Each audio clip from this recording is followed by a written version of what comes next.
Selanjutnya, kita akan mendengarkan sambutan sekaligus materi dari Bapak Ubi. Kepada Bapak Ubi, waktu dan tempat kami persilahkan.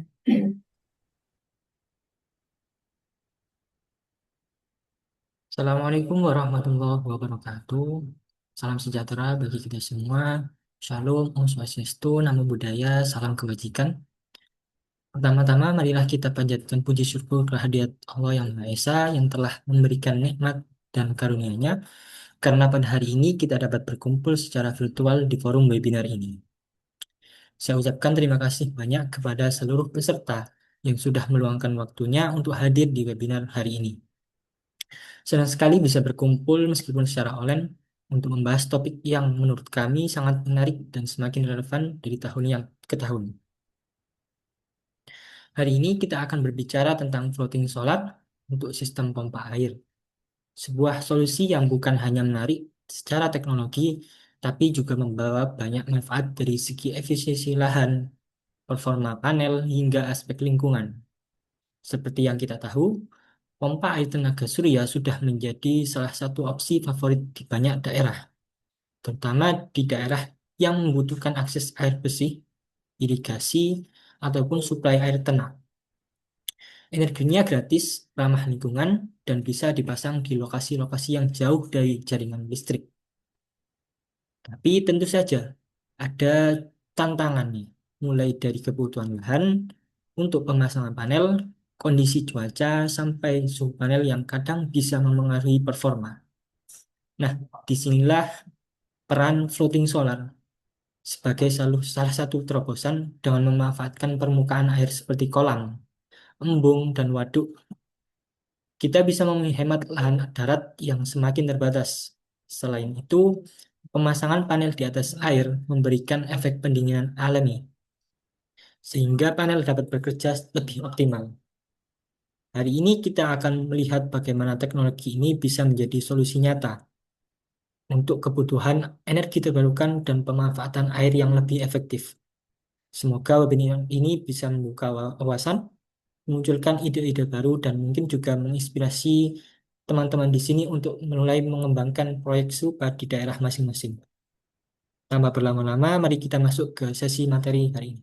Selamat menyimak dan semoga bermanfaat. Sebelumnya izinkan saya memperkenalkan Lawrence dan PT Surya Kuat Teknologi Indonesia. Lawrence berdiri di Jerman sejak tahun 1993 sebagai pelopor dalam teknologi pompa air tenaga surya di dunia. Kemudian Lawrence hadir di Indonesia pada tahun 2007 dengan PT Surya Kuat Teknologi Indonesia sebagai distributor tunggal dan sudah memasang lebih dari 10.000 unit di 30 provinsi. Kemudian untuk PT Surya Kuat sendiri adalah sole agent pompa air Lawrence di Indonesia. Kami di Indonesia tidak melakukan penjualan secara langsung, akan tetapi scope of work kami lebih ke arah regulasi, sosialisasi, edukasi, dan pelayanan after sales. Jadi istilahnya kami merupakan utusan dari perusahaan yang ada di Jerman. Selanjutnya, kalau kita lihat kebutuhan air di Indonesia semakin meningkat setiap tahunnya, baik untuk pertanian, perikanan, irigasi maupun penyediaan air bersih. Dan saat ini sudah banyak daerah mulai beralih ke sistem pompa air konvensional ke pompa air tenaga surya karena lebih hemat biaya, operasional, dan ramah lingkungan. Tetapi penggunaan PLTS di darat menghadapi beberapa tantangan nyata. Tantangan yang pertama lahannya terbatas, terutama di area pertanian yang sudah padat. Yang kedua, konflik penggunaan lahan. Misalnya, lahan irigasi dipakai untuk panel. Yang ketiga, suhu panel yang tinggi. Suhu panel tinggi ini bisa menurunkan efisiensi hingga 10-25%. Nah, dari sinilah floating solar mulai menjawab tantangan tersebut. Kita memanfaatkan permukaan waduk, danau, tambak sebagai tempat pemasangan panel. Next. Sebelumnya kita perlu tahu terlebih dahulu apa itu floating solar. Floating solar sederhananya adalah panel surya yang dipasang di atas plafon apung. Sistem ini dilengkapi dengan anchor dan mooring agar panel tetap stabil di atas air. Lalu kenapa cocok untuk pompa air?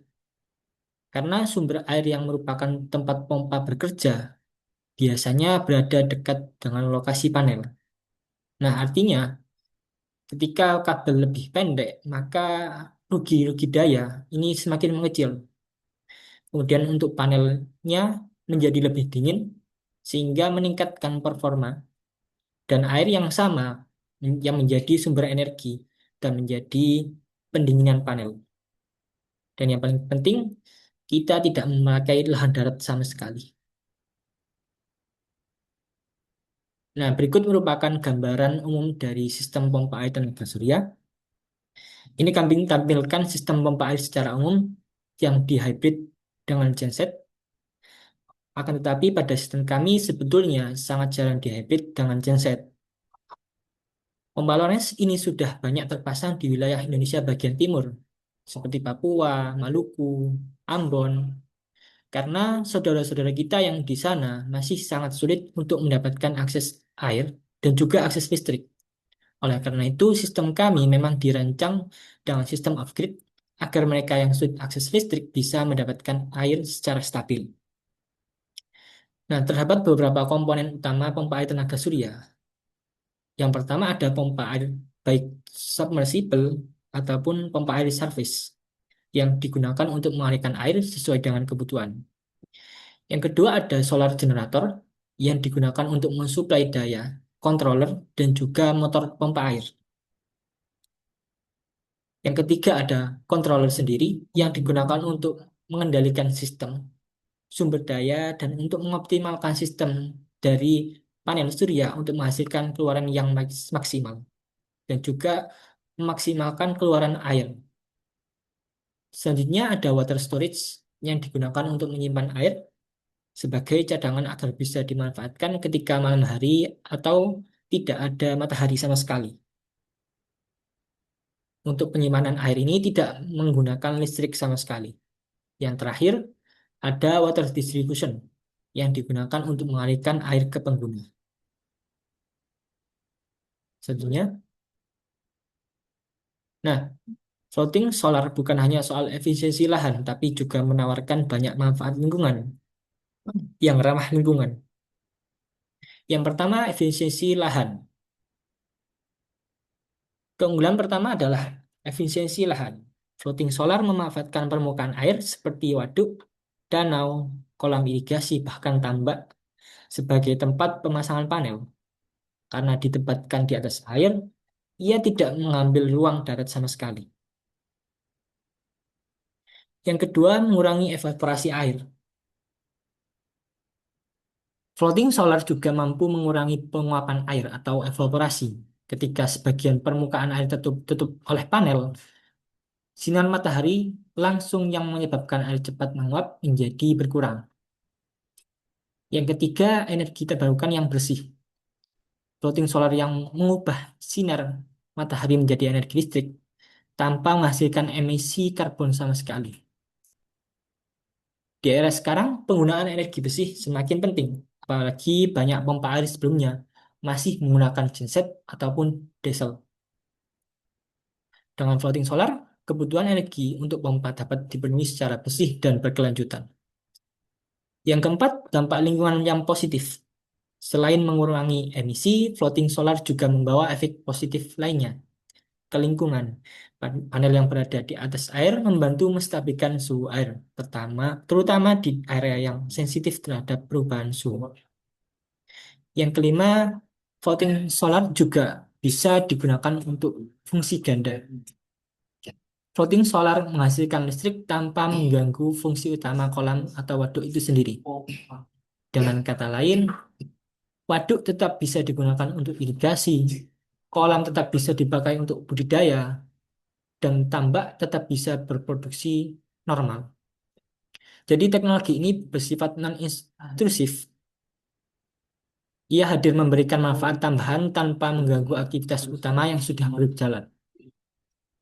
Oleh karena itu, floating solar sangat menarik bagi proyek pompa air skala menengah hingga besar. Next. Berikut manfaat floating solar untuk pompa air. Yang pertama, efisiensi lahan tanpa menggunakan area darat sama sekali. Yang kedua, suhu panel lebih rendah, pendinginan alami dari permukaan air. Berada di atas air memberikan pendinginan alami yang sulit didapatkan oleh PLTS darat. Panel bisa tetap lebih dingin sepanjang hari. Pendinginan ini terjadi karena air menyerap panas dari panel dan menurunkan suhu lingkungan sekitarnya. Artinya, panel tidak mengalami panas berlebih, stres termal pada modul lebih kecil, performa panel lebih stabil, terutama pada saat matahari terik, dan sistem bekerja lebih efisien dalam jangka yang panjang. Yang ketiga, output daya meningkat. Karena suhunya lebih rendah, maka output listrik dari floating solar otomatis lebih tinggi. Dengan output daya yang lebih besar, maka pompa dapat beroperasi lebih lama, debit air yang dihasilkan meningkat, dan produktivitas tambak atau irigasi ikut naik juga. Yang keempat, mengurangi penguapan air. Floating solar juga memberikan manfaat langsung kepada sumber air itu sendiri. Dengan menutupi sebagian permukaan air, sinar matahari yang mengenai permukaan berkurang drastis. Hasilnya, penguapan air bisa turun hingga 30-60%. Yang kelima, masa pakai panel dan komponen lebih panjang. Karena panel bekerja pada suhu yang lebih rendah, maka stres thermal pada komponen berkurang. Ini berdampak langsung pada masa pakai modul dan sistem. Dengan kata lain, floating solar tidak hanya meningkatkan performa harian, tapi juga meningkatkan lifetime seluruh sistem, sehingga biaya perawatan menjadi lebih rendah dalam jangka panjang.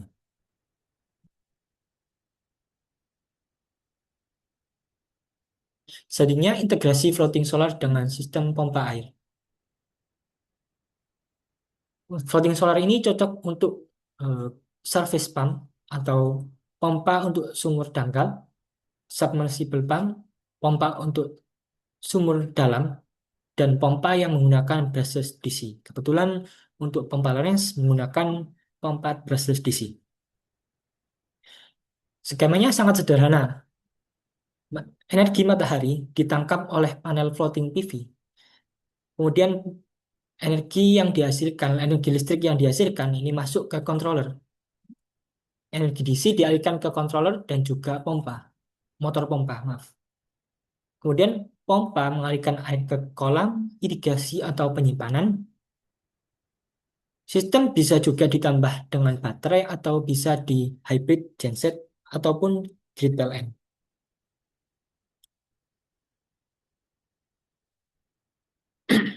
Next. Nah, pada bagian ini kami melakukan perbandingan antara floating solar dengan PLTS di darat dari berbagai aspek penting. Yang pertama pada aspek penggunaan lahan. Untuk floating solar menggunakan 0% lahan darat karena seluruh panel dipasang di atas permukaan air. Sedangkan PLTS darat membutuhkan lahan yang besar, bahkan untuk kapasitas yang kecil. Aspek kedua yakni suhu panel. Floating solar memiliki suhu panel yang lebih rendah karena dipasang langsung di atas air. Air berfungsi sebagai pendingin alami yang menyerap panas dari panel dan menurunkan suhu lingkungan sekitarnya. Sebaliknya, PLTS darat cenderung memiliki suhu panel lebih tinggi, terutama saat siang hari. Yang ketiga pada aspek efisiensi energi. Karena suhu panel floating solar lebih rendah, maka otomatis efisiensi energi yang dihasilkan menjadi lebih tinggi. Panel dapat bekerja pada kondisi optimal lebih lama dalam seharian. Sedangkan pada PLTS darat, efisiensi energi berada pada kondisi normal, bahkan cenderung lebih rendah pada zona yang panas atau permukaan tanah yang kering.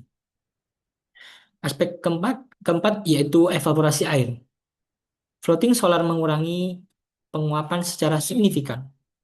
Sebaliknya, PLTS darat tidak memberikan pengaruh apapun pada evaporasi air karena berada jauh dari permukaan air. Yang kelima, aspek dampak lingkungan. Floating solar memiliki efek minimum, bahkan cenderung positif. Sementara itu, PLTS darat memiliki potensi konversi lahan, terutama jika dipasang di area pertanian, kebun, ataupun pemukiman. Yang keenam, dari biaya instalasi. Floating solar memang 10-15% lebih tinggi biaya investasinya di awal jika dibandingkan dengan PLTS darat. Karena membutuhkan struktur apung, sistem mooring, dan desain tambahan untuk stabilitas di atas air.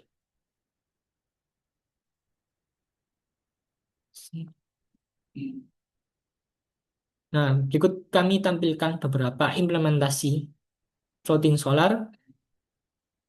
Yang pertama ada di NTPC Ramagundam Floating Solar Power Plant India yang berkapasitas sebesar 100 megawatt peak yang diresmikan pada Juli 2022 dan menghabiskan lahan lahan 500 acres atau sampai 202 hektar. Yang kedua ada di Omkareshwar Floating Solar Power Park India dan masih berlanjut untuk targetnya 600 megawatt peak pembangunan awalnya di tahun 2023. Yang ketiga ada di Sungrow Y9 Floating Solar Farm Cina dengan kapasitas mencapai 40 megawatt peak sejak tahun sejak Mei tahun 2017 dan kapasitas panelnya mencapai 166.000 panel. Kemudian ada juga di Indonesia, PLTS Terapung Cirata, Jawa Barat, Indonesia dengan kapasitas sebesar 145 megawatt AC atau 192 megawatt peak diresmikan pada November 2023 menghabiskan 200 hektar lahan air atau 220% waduk Cirata dan panelnya sebanyak 340.000 panel.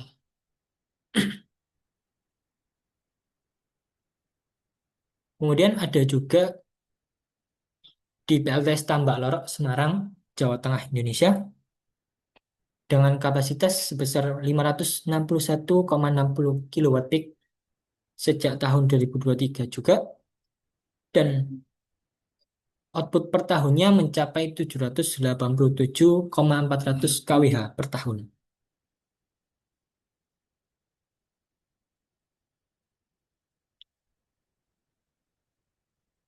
Tentu setiap teknologi ada tantangan, tetapi setiap tantangan ada solusi.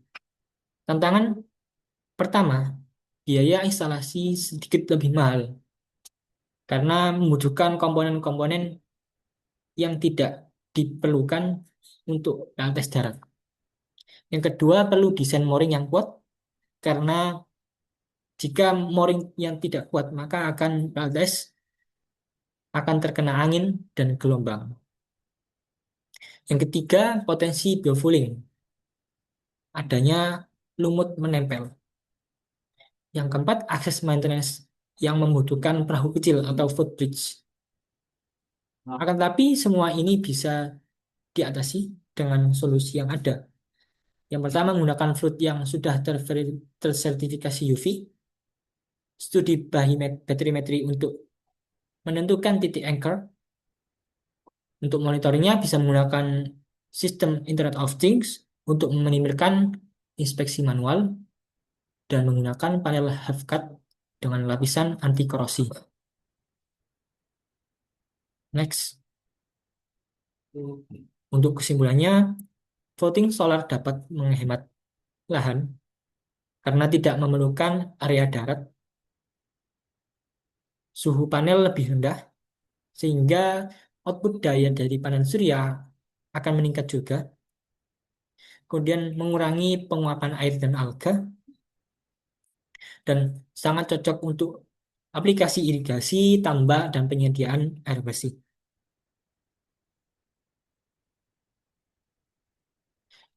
Sebagai penutup, kami di Surya Aqua siap menjadi mitra strategis dalam pengembangan sistem pompa air tenaga surya, termasuk integrasi floating solar. Kami percaya teknologi ini bukan hanya solusi hari ini, tapi juga bagian dari masa depan infrastruktur air dan energi Indonesia.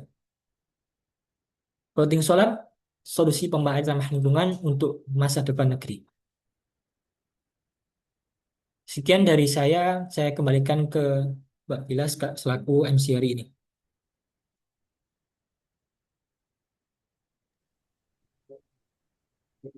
Baik, terima kasih atas materinya dari Bapak Ubi. Kepada Bapak Ibu peserta, sebelum memasuki sesi tanya jawab, kami menginformasikan bahwa link presensi telah dibagikan di kolom chat.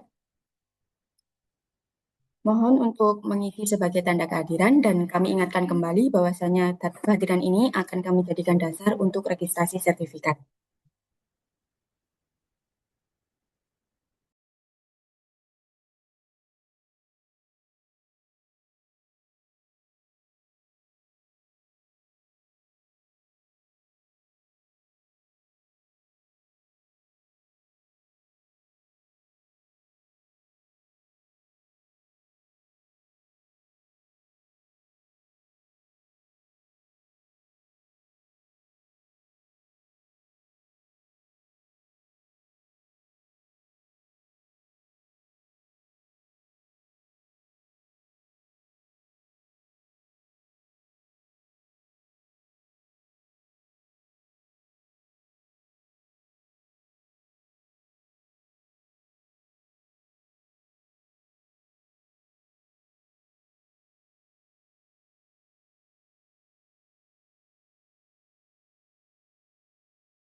Oh, sekarang kita masuki ke sesi tanya jawab.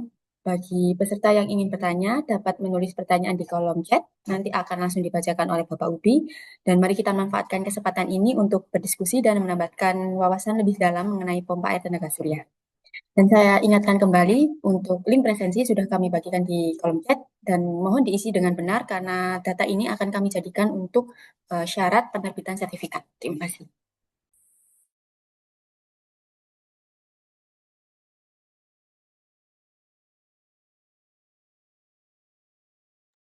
Baik, untuk pertanyaan yang pertama dari Teten Lukman, sebelumnya terima kasih atas pertanyaannya.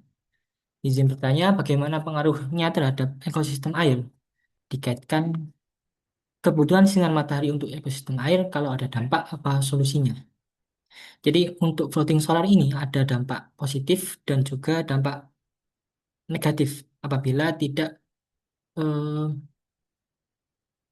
dilakukan eh, pemeliharaan yang baik. Jadi untuk dampak positifnya ini mengurangi penguapan air yang sudah saya jelaskan tadi, juga menekankan pertumbuhan alga berlebih dan juga meningkatkan efisiensi panel. Namun untuk dampak negatifnya ini cahaya matahari ke kolam air ini jadi berkurang sehingga tanaman-tanaman air seperti fitoplankton atau yang lainnya ini yang memerlukan cahaya terganggu. Yang kedua, perubahan suhu mikro di bawah plafon dan adanya risiko gangguan sirkulasi air. Nah, untuk solusinya bisa dibatasi luas tutupan panelnya atau bisa juga diberikan jarak antara modul floating. Kemudian ada juga hindari area-area sensitif yang memang tempat tersebut merupakan ekosistem ikan ataupun tumbuhan-tumbuhan laut.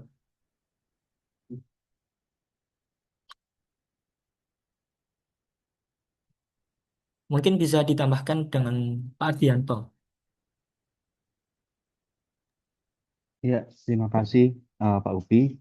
Izin men-share juga untuk yang pertanyaan pertama ini untuk jawabannya. Salam kenal, saya Ardianto dari Suryakua. Untuk ekosistem, izin saya sedikit berbagi. Kebetulan saya juga pernah ke PLTS Terapung Tengeh di Singapura. Itu salah satu PLTS Terapung yang pertama di Asia Tenggara. Dan ketika saya ke sana, PLTS Terapung tersebut sudah beroperasi sekitar 1,5 tahun. Dan salah satu yang saya tanyakan adalah isu yang sama untuk ekosistem bagaimana. Berdasarkan yang disampaikan dari operator di sana, dari tim Sembcorp, untuk ekosistem memang dari awal sudah ada mitigasi ya, eh, dan perhitungan mengenai resiko-resiko yang ada, mengenai eh, ekosistem yang di bawah air, terus tanaman, tumbuhan dan hewan-hewan yang ada. Tapi memang eh, prakteknya setelah berjalan eh, ternyata yang ditakutkan itu tidak terjadi. Seperti eh, kekurangan oksigen karena kurangnya matahari itu ternyata tidak terjadi. Ikan juga tetap banyak. Setelah itu untuk hewan-hewan pun ternyata juga masih banyak. Burung-burung juga masih bisa dan banyak yang mendekat ke PV, ke island-islandnya PV itu. Eh, ada juga beberapa berang-berang juga masih mereka masih nyaman, mereka masih mendekat ke area-area PV. Jadi memang yang justru yang ditakutkan adalah nanti bagaimana hewan-hewan tersebut ada interaksi langsung, jadi mungkin merusak kabel atau bagaimana. Tapi ketakutan mengenai kerusakan ekosistem ternyata masih on paper, belum terbukti secara real. Mungkin tapi nanti akan ditelaah lebih lanjut ya areanya. Mungkin di Tengeh bisa juga untuk referensi kita di Indonesia, karena di Singapura dan Indonesia mungkin sama-sama kita di Katulistiwa ya, nggak terlalu banyak bedanya. Tapi untuk daerah lain, subtropis atau daerah-daerah yang lain yang jauh dari Katulistiwa, mungkin kita harus telaah lagi bagaimana untuk kajiannya. Tapi yang di Indonesia dan sekitarnya di daerah Katulistiwa, sepertinya dalam jangka waktu panjang minimal setahun, 1,5 tahun, belum terlihat ada dampak negatif ke ekosistem setempat. Mungkin ingin menambahkan itu aja. Terima kasih.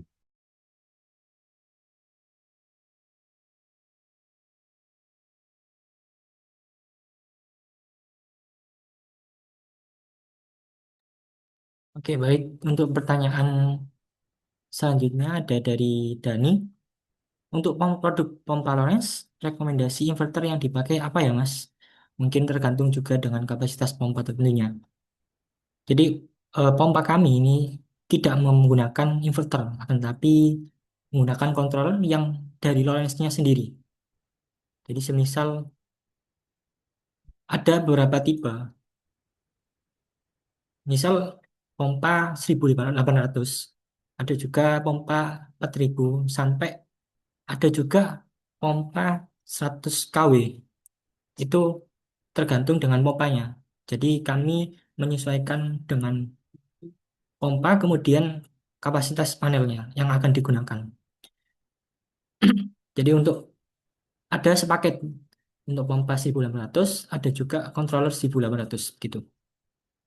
Jadi kita tidak menggunakan inverter dari luar, tapi dari controller yang dari Lawrence sendiri gitu.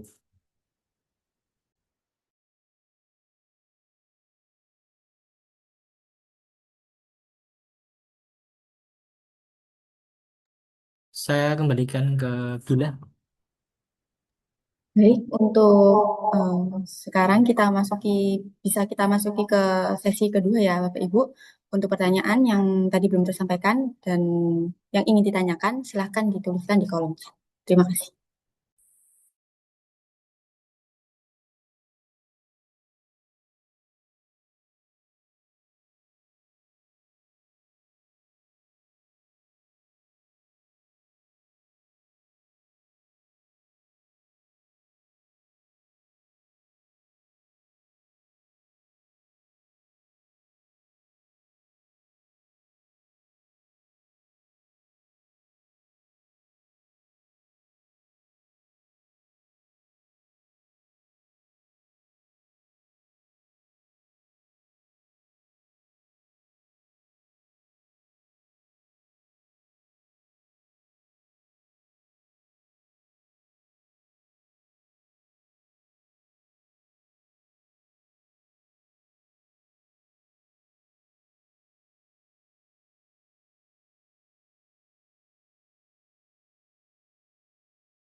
Oke, untuk pertanyaan selanjutnya dari Marsyandi, apakah produk Lawrence ada yang bisa dihybrid dengan baterai ataupun dengan grid PLN? Ada.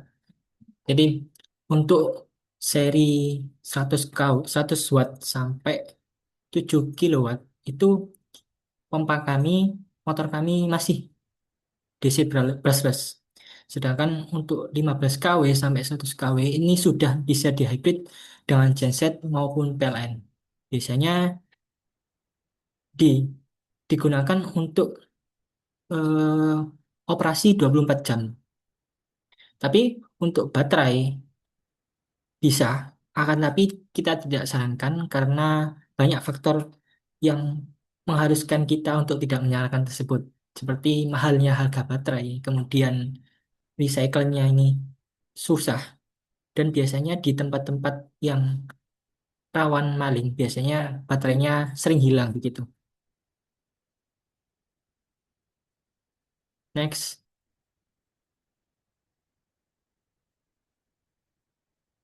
dari Ilham, izin bertanya apakah ada contoh desain anchor yang sudah atau sering dipakai? Tadi sudah di slide awal, mungkin bisa ditampilkan.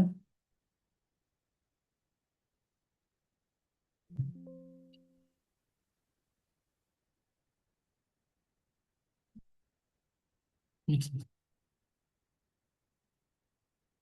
Ini. Bukan, bukan. Sini, awal-awal. Nah, ya. Nah, di situ itu untuk anchornya itu di bawah permukaan laut. Mungkin bisa di zoom in.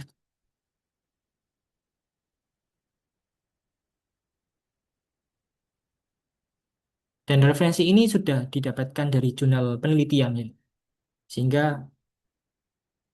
desain seperti ini sering digunakan untuk floating panel pada umumnya gitu. Jadi untuk anchornya di bawah permukaan disambung dengan mooring lines untuk menstabilkan floating PV tersebut. Next.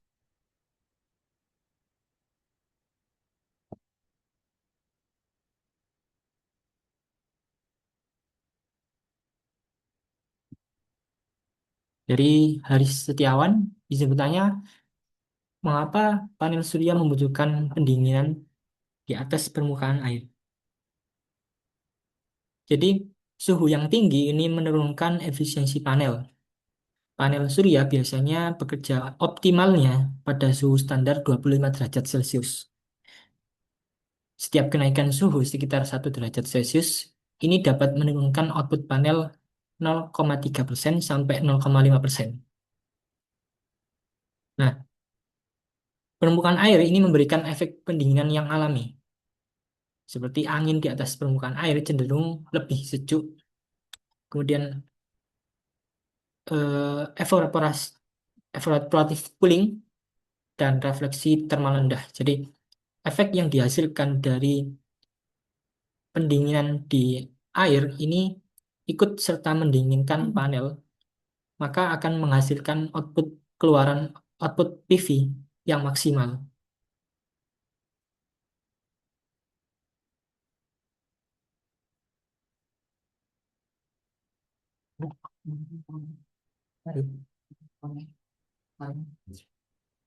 Mungkin untuk pertanyaan dari Insinyur Sarfah, bagaimana produknya ini harga dan garansinya berapa tahun? Eh, untuk mengenai harganya akan kami hubungi kembali ya, Pak Sarfah. Dan untuk garansinya kami di 2 tahun. Mungkin itu saja saya kembalikan ke Mbak Bila selaku MC gitu.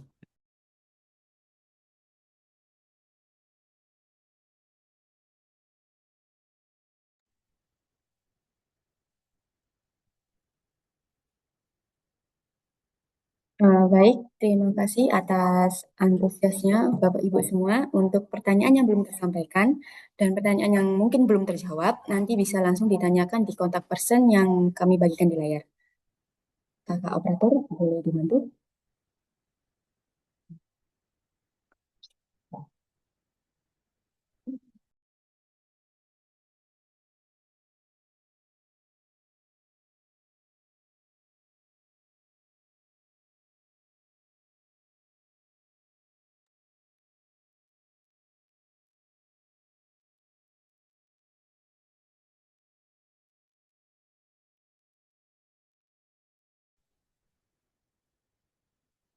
Bisa menghubungi di nomor tersebut ya Bapak Ibu untuk pertanyaan yang tadi mungkin belum terjawab atau belum tersampaikan. Dan kami ingatkan kembali untuk link presensi sudah kami berikan di kolom chat. Mohon segera diisi dan mohon diisi dengan benar karena link presensi ini akan kami jadikan dasar untuk atestasi sertifikat nantinya.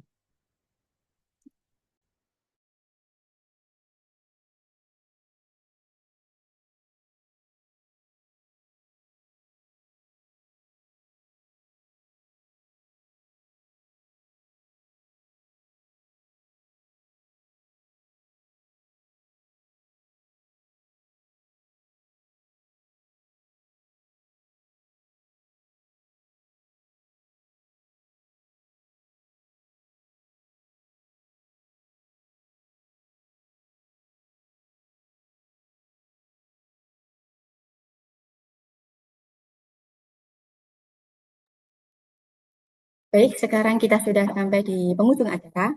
Kami ucapkan terima kasih kepada Bapak Ubi sebagai materi serta seluruh peserta yang telah hadir dan aktif dalam webinar hari ini. Semoga ilmu yang kita peroleh hari ini bisa bermanfaat dalam mendukung pemanfaatan energi terbarukan untuk irigasi dan swasembada pangan. Sebelum kita mengakhiri acara hari ini, mari kita abadikan momen dengan sesi foto bersama. Mohon kepada seluruh peserta bisa menyalakan kameranya.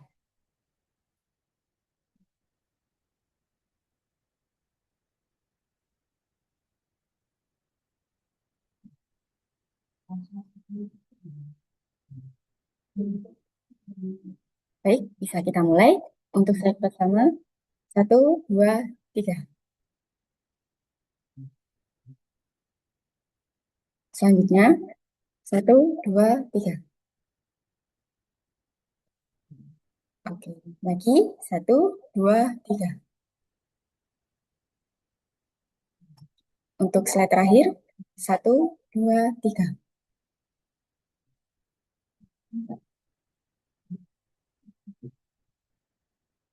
Baik, sebelum saya akhiri, saya ada pantun nih untuk Bapak Ibu peserta webinar.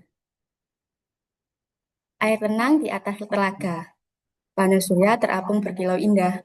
Webinar usai, ilmu pun berharga, mari terapkan demi bumi yang ramah. Cukup sekian dan terima kasih, sampai jumpa di acara selanjutnya. Selamat siang dan tetap semangat Bapak Ibu.